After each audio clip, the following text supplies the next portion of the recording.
the lad himself, the birthday boy. I'm off to his birthday shenanigans on Saturday afternoon and evening in the West End of London. You have been warned. It's our mate, Van Connor, who's now, I believe, 25 years old. Good morning, Van. Happy birthday, matey.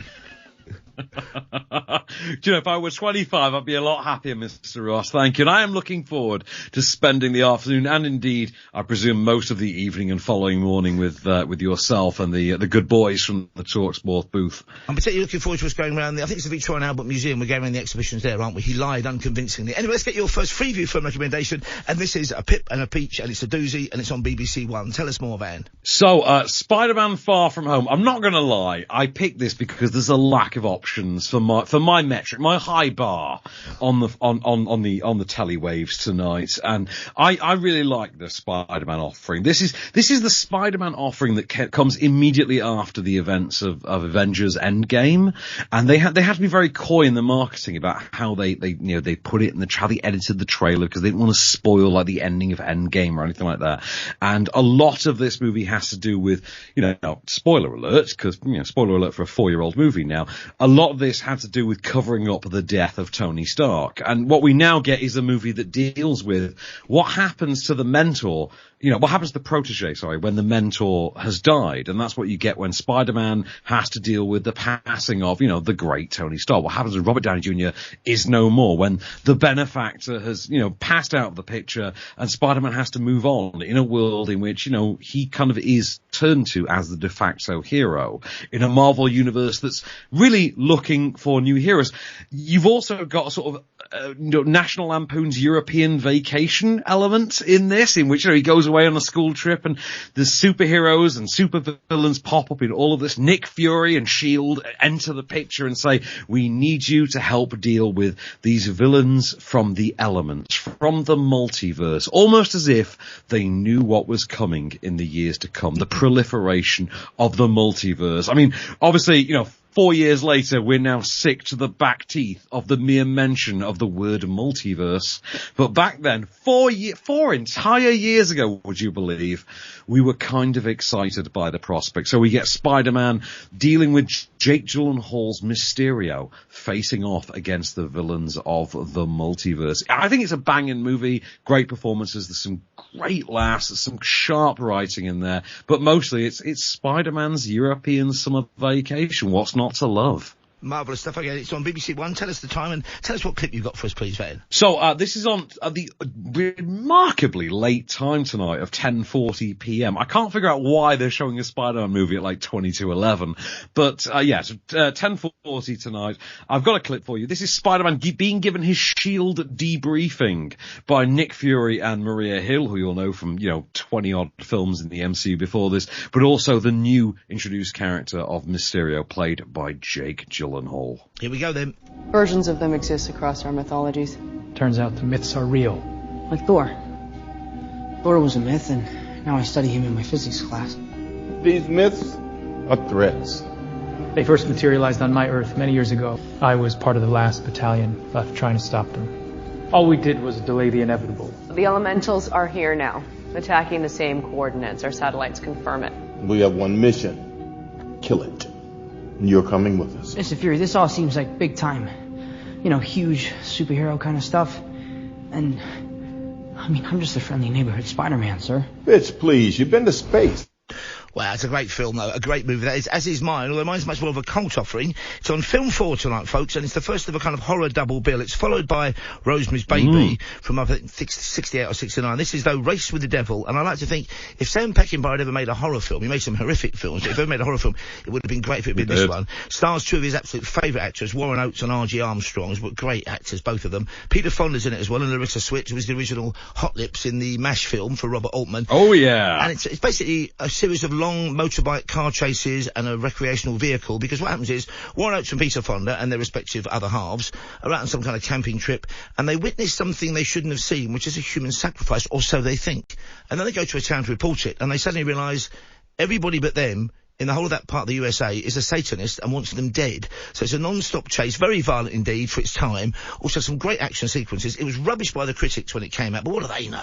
It's a non-stop, I mean, no depth of character. You don't really care about anybody apart in the end, Warren Oates and Peter Fonda and their girlfriends, but you know, that's what horror films are meant to be like. And there's a very chilling moment about 2/3 of the way through involving some little old ladies and a kind of caravan park. I'll say no more than that. I don't know if you've seen, I think it's about 75, this film, so it's very 70s. And 75, yeah. And it's kind of, in some ways, of its time, but I still think it's worth a look. If you like, it's a kind of post-pub schlock horror, park your brain at the door. What's not to love about this one? Here's the trailer. Even the trailer's a bit fantastic, on the fantastical side from the 70s. So it's tonight, it's 11:25 on Film 4. Go on, you know you want to. Have a race with the devil. Race the devil. We saw somebody murdered. What? Some sort of ritual across the river. A girl got stabbed. They're chasing us. Starring Peter Fonda and Warren Oates. There was nowhere they could hide. Alice, look what was stuck to the back window. It's some kind of message. Witchcraft. Witches! There was no one they could trust. I killed my dog. Well, did anybody hear anything? Didn't anybody see anything? Go on with your trip. Have a good time. Leave this up to me. There was nothing they could do. They followed us all the way from Bandera. They're here right now watching us. But run.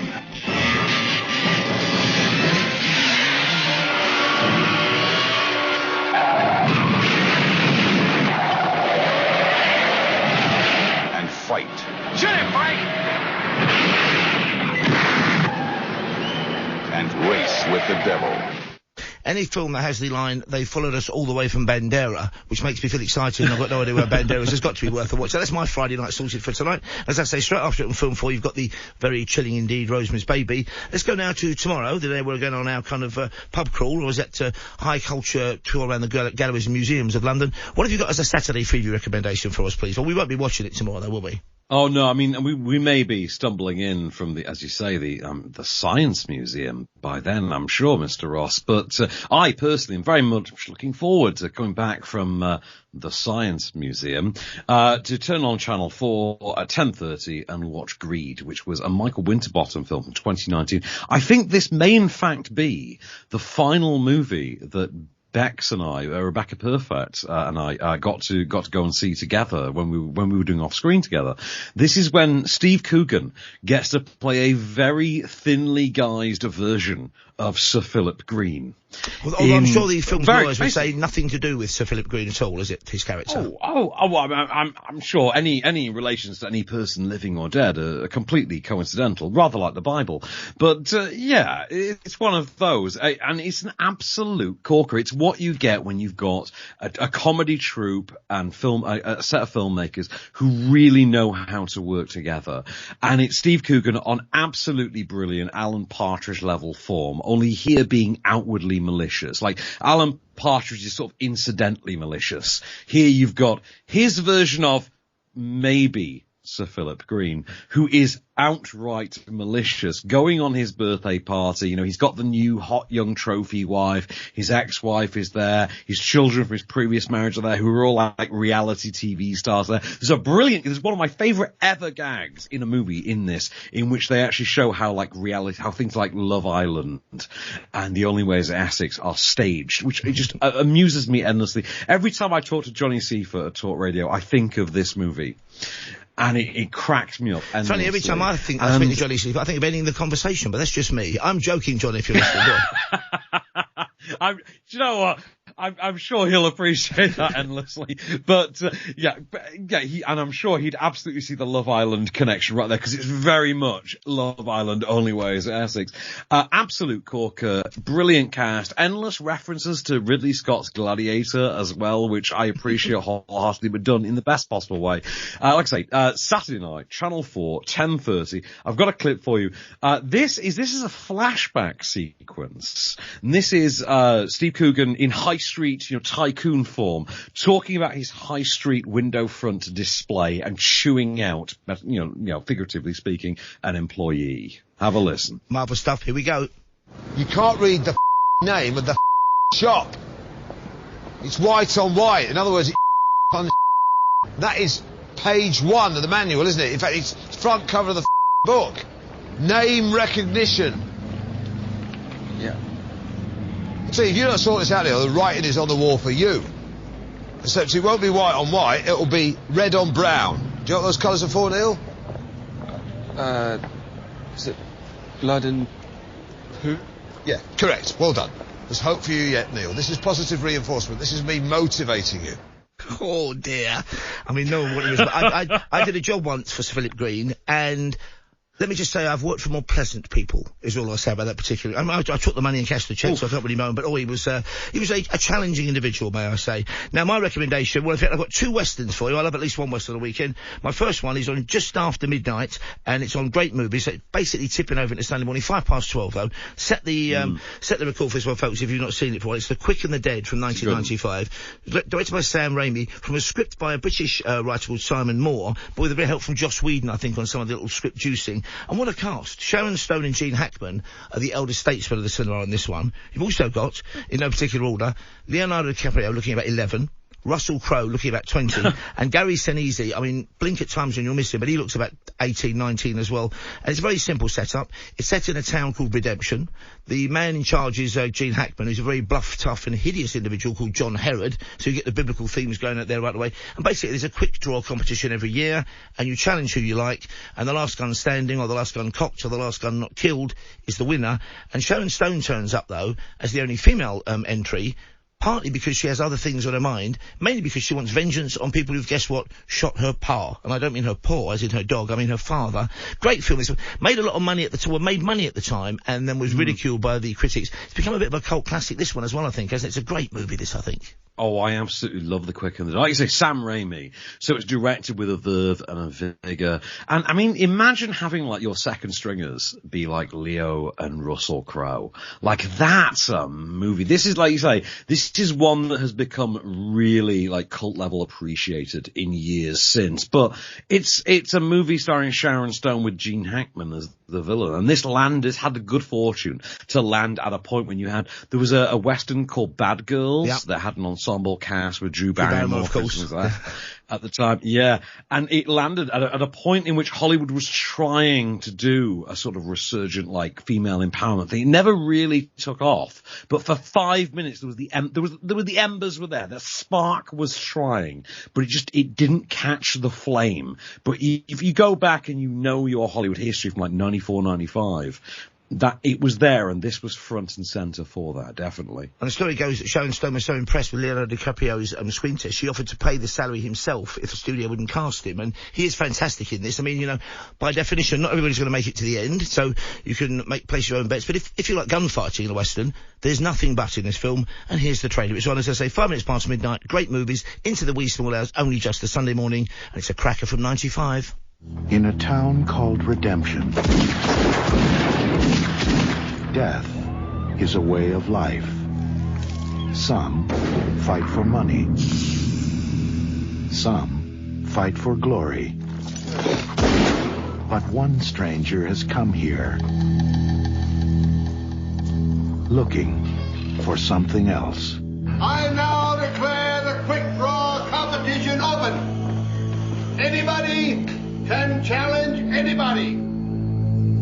Sign me up. Sure must want to die young, miss. It's a cracking film. Every line sings, I think, from that movie. So that's 5 past midnight on your, Saturday morning to the early hours of Sunday. Sunday's recommendation, though, is another belting Western from 1985. Far more traditional. It's almost a reworking, I think, by Clint Eastwood, who directed this as well, of his earlier, and I must say, superior High Plains Drifter, but I still like Pale Rider. There's less ambiguity about this because this preacher turns up when there's a bunch of honest homesteaders being dispossessed by the usual bad guys. He comes to their aid. He turns things around. They call him preacher because he seems to wear a white collar. He's got bullet wounds on his body. He may know some of the people who are harassing and bullying and trying to kill, in some cases, the honest homesteaders. And, of course, he's a Pale Rider. I think from the Book of Revelations they say, and I beheld death. And the fourth rider was death, a pale rider or something. So there you go. Very biblical again. And again, a great cast, but Clint Eastwood bestrides this one like the Colossus is. I think it's just the highest grossing movie of 1985. all the better for it. I mean, I did like Unforgiven, but I think in some ways this is more of an achievement from Eastwood, because westerns were decidedly not the thing in 85, unless you were Clint Eastwood. So if you've not seen this for a while, folks, I'd saddle up, get involved, see Pale Rider, and it's on 9:10 on ITV4, and that's Sunday evening. Here we go.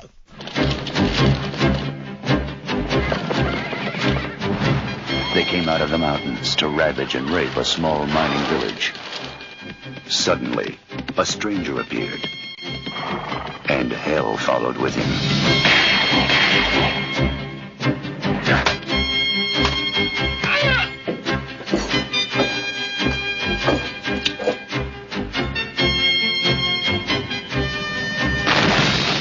Now, that film was 85, and those of you with eagle ears, like my producer Alex Irons, you said, hang on, not Death followed with him. Yeah. Jon Snow followed with him, because the people who made that trailer, because it wasn't copyrighted, they used the theme tune called, I think, Best Endeavours, for Channel 4's news. Here we go. Death followed with him. Here we go. Kristen Gunamurthy, live from somewhere in London, with a 6-gun, not really. Isn't that a bizarre bit of kind of cultural and only in Britain, I think, that music was used. It's really weird, isn't it? I wonder what bigwig made that decision for Warner Brothers. So odd. Anyway, that's my final recommendation. Pale Rider, 9:10, ITV4 Sunday night. What's your final one for us, cowboy? I mean, I'm trying to get the lyrics to The Man Comes Around by Johnny Cash out of my head after you talk about, Pale Rider, and behold, a pale horse, and the name was Death. Yep. I'm trying to get that out of my head now. And hell will follow with him. I need to talk about Pride. Yeah. Yeah, I need to talk about Pride, obviously, which is from 2014. Brilliant movie, directed by Matthew Walkers, who most recently brought us the cinematic adaptation of Matilda the musical. The one that's on Netflix very recently, the Tim Minchin musical. Yeah. Out of the Roald Dahl musical. This is the story of the activism group, LGSM, Lesbians and Gays Support the Miners, from the 80s, which was an activism group, LGBT community activists supported the miners during their, the whole thing with Thatcher in the 80s.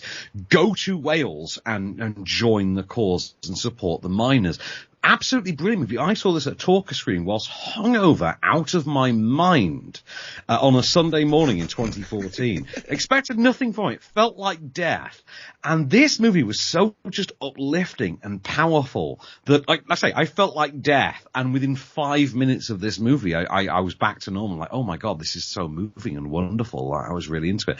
This is a movie, so absolutely brilliant. It's got an ensemble cast. Actually, George Mackay in there, as well as sort of the de facto lead.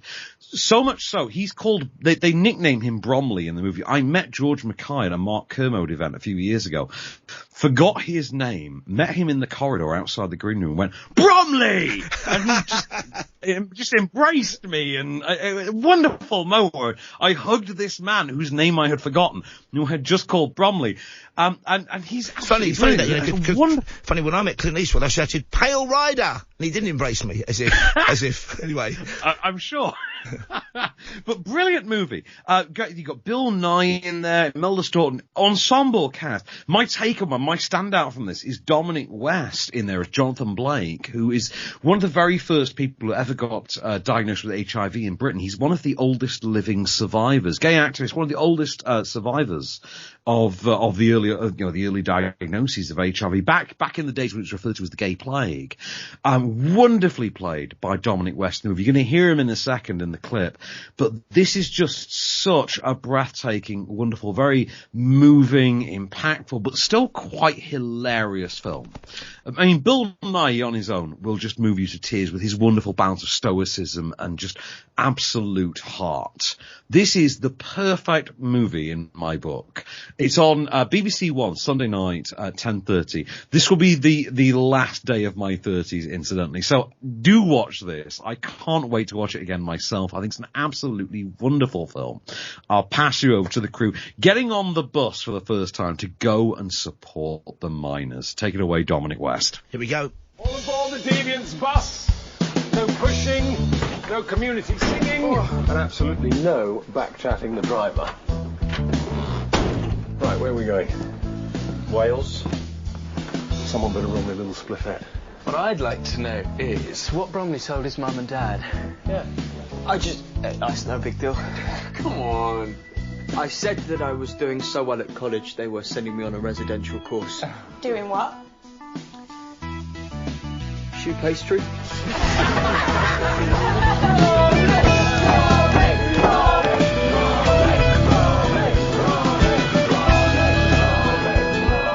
So that's Pride, BBC One, 10:30 on Sunday night, of course, by which time maybe our hangover will just about have worn off. So tell us how we can... I presume you are doing an off-screen this weekend, the last one in your 30s. Would you believe we're not? Oh, I am slacker. so bummed out by this. Do you know what? It's because Barbenheimer had last week and no one's releasing anything this week. Apparently, I'll be honest with you, I didn't get to see Oppenheimer because they wanted all the influencers in. They wanted a bunch of 20-year-olds who think that we fought France in World War II. But I didn't get to see it. And because this whole Barbenheimer thing is so popular, I've not even been able to get into a public screening to see it. I mean, which is a nice thing for cinema, but a terrible thing for me. So I am going... On Monday, I'm going on my 40th birthday. I'm going to go and see Oppenheimer on my 40th birthday. This is my plan. I'm going. That's not a bad treat. I'm seeing a Nolan movie. 3 hours. Yeah, I think that works. 3 hours of a masterpiece isn't bad going. Van, you're always an absolute joy, matey. So I'll see you tomorrow night somewhere in Soho. And fingers crossed for all of us. And that was Van Colin talking to me, Paul Ross, and you guys. Half a dozen Freeview film recommendations between us. And we, my friends, are live till 5. But for the moment, that's a wrap. And where did I put that remote?